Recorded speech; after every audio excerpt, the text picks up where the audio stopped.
Hello everyone, welcome back to Dayal book. तो कैसे आप लोग? आई होप आप सारे अच्छे होंगे और पढ़ाई कर रहे होंगे।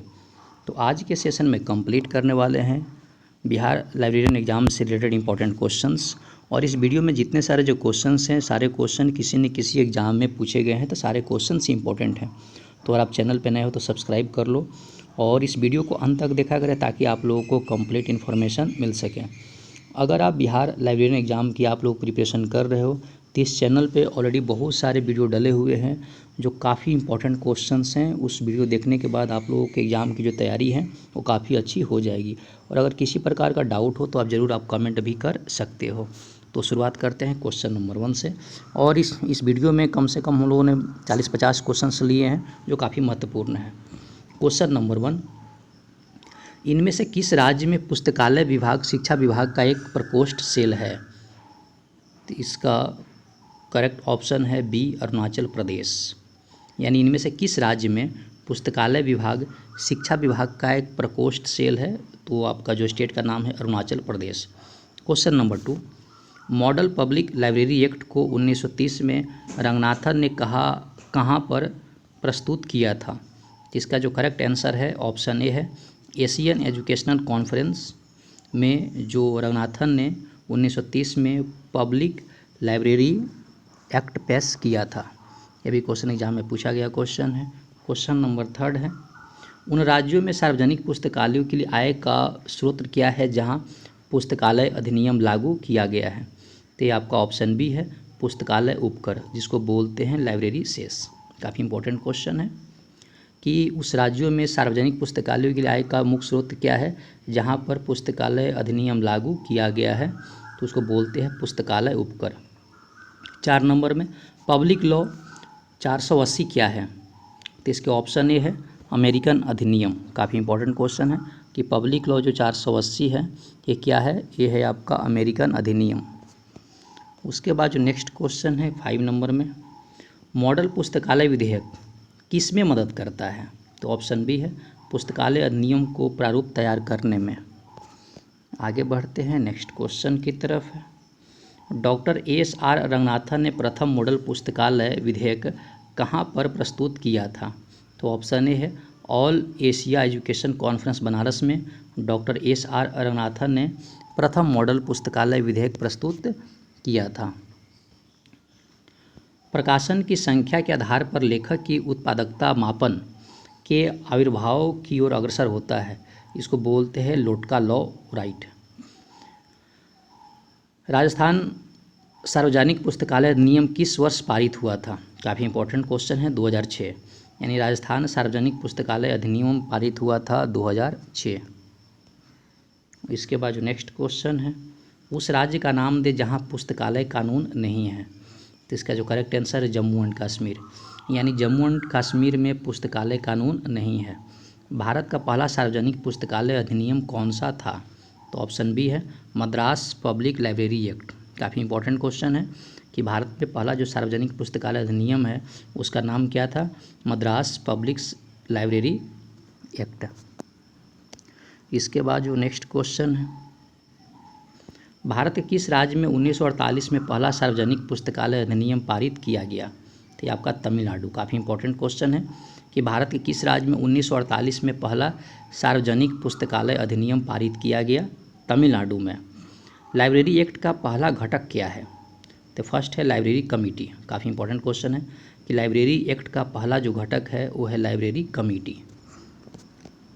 इसके बाद जो नेक्स्ट क्वेश्चन है क्वेश्चन नंबर 13, राजस्थान सार्वजनिक अधिनियम को पारित किया गया, वो कब किया गया था? 2006 में।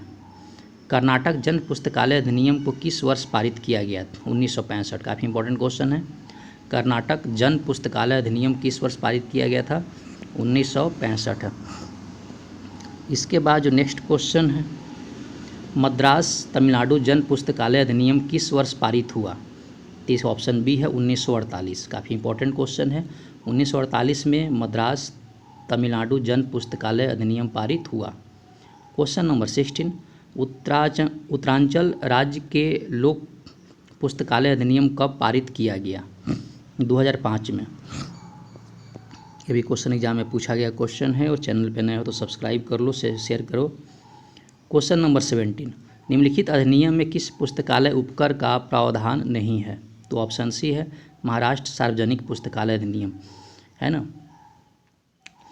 यहाँ पर बोला गया है कि किस अधिनियम में पुस्तकालय उपकर का प्रावधान नहीं है, तो है महाराष्ट्र सार्वजनिक पुस्तकालय अधिनियम।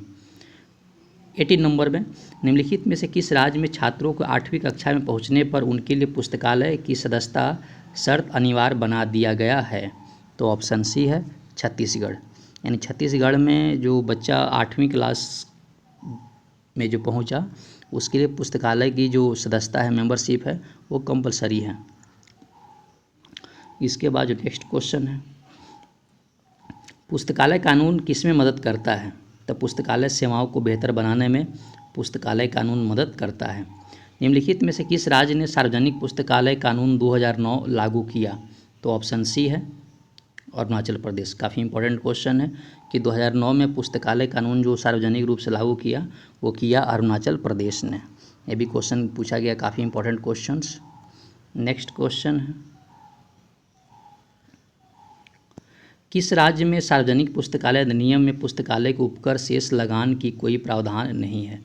महाराष्ट्र। काफ़ी इंपॉर्टेंट क्वेश्चन है कि किस राज्य में सार्वजनिक जो पुस्तकालय अधिनियम है उसमें पुस्तकालय उपकर शेष लगान की कोई प्रावधान नहीं है? महाराष्ट्र।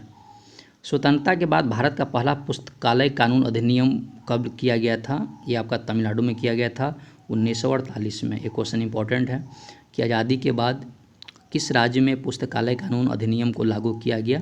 तो ये लागू किया गया था आपका तमिलनाडु 1948 में। नेक्स्ट क्वेश्चन है, पुस्तकालय उपकर शेष लगान किससे संबंधित है? तो ये आपका सार्वजनिक पुस्तकालय से। काफ़ी इंपॉर्टेंट क्वेश्चन है। पुस्तकालय उपकर शेष या लगान तीनों ही शब्द है, किस से संबंधित है? तो सार्वजनिक पुस्तकालय से। डिलीवरी ऑफ बुक्स एक्ट 2054, माफ़ कीजिएगा, डिलीवरी ऑफ बुक्स 1954 कौन से वर्ष में संशोधन करके समाचार पत्रों में सम्मिलित किया गया था? 1956 में। यानी कहने का मतलब जो डिलीवरी ऑफ बुक्स जो एक्ट आया था वो आया था 1954 में। इसमें संशोधन करके समाचार पत्रों पे कब सम्मिलित किया गया था? 1956 में, यानी 2 साल के बाद। नेक्स्ट क्वेश्चन है, लाइब्रेरी ऑफ बुक एक्ट के तहत किताब प्राप्त करने वाली कौन सी लाइब्रेरी अधिकृत है? तो ये आपका केंद्रीय पुस्तकालय। इसका मतलब क्या है कि अगर आप नई बुक अगर लिखते हो तो कौन सी लाइब्रेरी को आपको बुक है ना उससे आपको परमिशन लेनी होगी, या उनसे आपको अधिकृत होगा, वो आपका केंद्रीय लाइब्रेरी जो कि दिल्ली में है। भारत का पेटेंट सूचना प्रणाली कहाँ पर स्थित है? नागपुर। नेक्स्ट क्वेश्चन है, यूनेस्को द्वारा विश्व पुस्तक एवं कॉपीराइट दिवस कब मनाया जाता है? ये काफ़ी इंपॉर्टेंट क्वेश्चन है। 23 अप्रैल को। यूनेस्को द्वारा विश्व पुस्तक एवं कॉपीराइट दिवस कब मनाया जाता है? 23 अप्रैल को। नेक्स्ट क्वेश्चन है, किस अधिनियम के तहत भारतीय राष्ट्रीय पुस्तकालय पुस्तक प्राप्त करता है? तो ऑप्शन बी है डिलीवरी ऑफ बुक एक्ट 1954। काफ़ी इंपॉर्टेंट क्वेश्चन है कि भारत के जो भारतीय राष्ट्रीय पुस्तकालय किस अधिनियम के तहत पुस्तकों की जो प्रीति है वो प्राप्त करता है? वो करता है आपका डिलीवरी ऑफ बुक, आपका एक्ट है आपका 1954। इसके बाद जो नेक्स्ट क्वेश्चन है 29, 1886 में कॉपीराइट कानून संबंधी सम्मेलन सर्वप्रथम आयोजित किया गया था, जिसे जाना जाता है, उसको जाना जाता है burn convention right. Question number 30, ग्रंथ के स्वामित्व अधिकार की रक्षा करता है?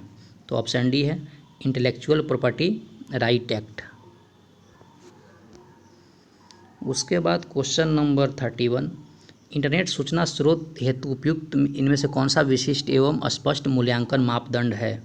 इसको बोलते हैं कॉपीराइट। 32 नंबर, भारतीय कॉपीराइट अधिनियम किस वर्ष लागू किया गया था? ये आपका 1957 में। काफ़ी इंपॉर्टेंट क्वेश्चन है कि भारतीय कॉपीराइट जो अधिनियम है ये किस वर्ष लागू किया गया था? 1957 में। और कॉपीराइट डे जो मनाया जाता है यह मनाया जाता है 23 अप्रैल को। नेक्स्ट क्वेश्चन है, किसके अधीन सृजित कृति के स्वामित्व का दावा करने वाले लेखिका का अधिकार है? तो ऑप्शन बी बौद्धिक संपदा का अधिकार। नेक्स्ट क्वेश्चन है, हिंदी में लिखित में से कौन सी साहित्यिक चोरी नहीं है? ऑप्शन ए है उचित श्रेय के साथ किसी दूसरे व्यक्ति के विचारों को अपने लेख में शामिल करना। नेक्स्ट क्वेश्चन है क्वेश्चन नंबर 35, निम्न में से कौन सी बौद्धिक संपदा अधिकार सुरक्षा को दिया गया है? उपयुक्त सभी, ट्रेडमार्क, पेटेंट एंड कॉपीराइट। आगे बढ़ते हैं नेक्स्ट क्वेश्चन की तरफ, जो क्वेश्चन नंबर आपका 36 है। राजीव गांधी राष्ट्रीय बौद्धिक संपदा संस्थान कार्यालय कहाँ पर स्थित है? तो ऑप्शन बी है नागपुर। काफ़ी इंपॉर्टेंट क्वेश्चन है, ये भी क्वेश्चन पूछा गया है। राजीव गांधी राष्ट्रीय बौद्धिक संपदा प्रबंधन संस्थान कहाँ पर स्थित है? नागपुर। इसके बाद जो नेक्स्ट क्वेश्चन है, क्वेश्चन नंबर 37, विश्व बौद्धिक संपदा अधिकार कब मनाया जाता है? 26 अप्रैल को। निम्नलिखित में से कौन सी बौद्धिक संपदा को सुरक्षित नहीं करता है? तो इसके जो ऑप्शन है, ऑप्शन इसका सी है, plug in right, plug in. Question number 39 है। भारतीय कॉपीराइट कानून के अनुसार कॉपीराइट निम्नलिखित अवधि के लिए प्रदान किया जा सकता है। तो इसके जो ऑप्शन है, लेखक के मृत्यु के 60 साल के बाद। ये काफ़ी इंपॉर्टेंट क्वेश्चन है कि जनरली क्या है कि अगर आप किसी बुक को अगर आप लिखते हो तो आपका उस पर कॉपीराइट होता है, अधिकार होता है, लेकिन आपकी जो कॉपीराइट जो अधिकार की जो अवधि है वो आपको, अगर आप एक्सपायर 60 साल के बाद अगर उसकी कॉपीराइट आपको हट जाती है, कहने का मतलब आपको ये होगा।